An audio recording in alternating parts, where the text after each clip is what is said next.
سویابین چې د افغانستان په کرنه کې یو نوی نوم دی د NEI په نوم نړیوالې موسسې د کرکیلې رواجولو ته هوډ کړي او په همدې موخې د افغانستان پر 7 ولایتونو سربیره د ننګرهار په 4 ولسوالیو کې په دې برخه کې روزنیز پروګرامونه پیل کړي. د ظرفیت لوړ شي، کپاسټي بلډینګ د همدې ترڅنګ د په خپل ځان اکتفا وکړي، څنګه کولای شي چې آینده کې خپل ځان لپاره کار وکړي، د ولس لپاره کار وکړي، د کورنۍ لپاره کار وکړي. د دې روزنیز پروګرامونو زده کوونکي هم له خپل زده کړو خوښي څرګندوي او هیلهمندي کوي چې له فراغت وروسته به په خپل کروندو کې ترې د ښه حاصل په موخه ګټه پورته کوي.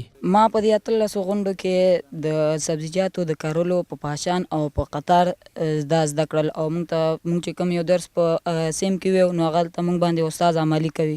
زراعت بخش پکې دی، د سپورت بخش پکې دی، چرګانو روزنه بخش پکې دی، فیلډ ټریپ پکې دی، همدارنګه نور پروګرامونه پکې دي. د دې پروګرامونو مسؤلین وایي نه یوازې تنکیو ځوانانو ته بلکې په کامي ولسوالۍ کې لزګونه بزګرانو ته هم په دې برخه کې روزنه ورکړي. له بل لوري بزګران هم د یادو پروګرامونو په اړه د خوښۍ څرګندونې ترڅنګ نورو کلیو ته هم د غځولو غوښتنه کوي.